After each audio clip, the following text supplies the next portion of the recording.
Going to bed early and getting quality sleep and waking up early, it seems that many say they'd like to prioritize good sleep, and yet there seems to be a disconnect between the desire and actual practice. Is a good night's sleep a scheduled and expected evening occurrence for you? Or is it more of a seemingly unachievable and nebulous goal that you hope will happen when it happens?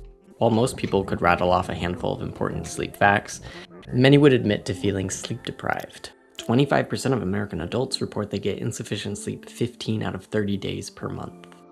The essence is that quality sleep helps with better concentration, weight and appetite regulation, and better athletic and physical functioning.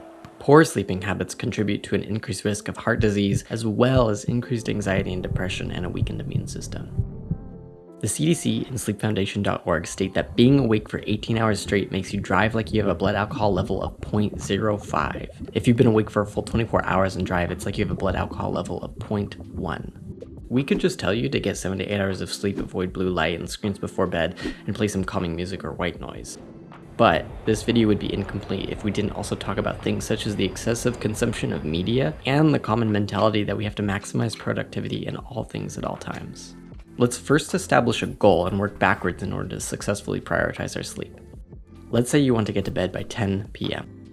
What needs to happen to accomplish that? How long does it take you to tidy your house, brush your teeth, make tea, play with your cat, and make your schedule for tomorrow?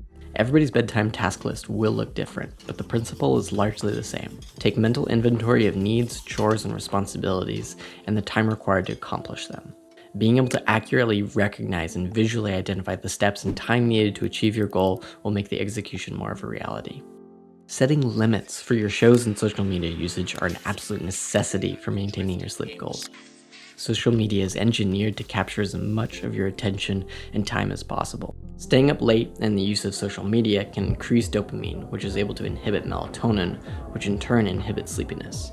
If you don't have self-control to refrain from hitting next episode, then perhaps consider replacing the medium altogether.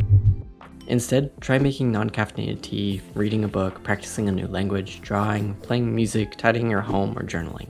We understand that putting sleep hygiene before work is not possible for some, as everybody's life circumstances are different. However, for others who are sacrificing sleep in order to get a slight bump in productivity, you should ask yourself, is it really worth it? It becomes a balance of quality versus quantity.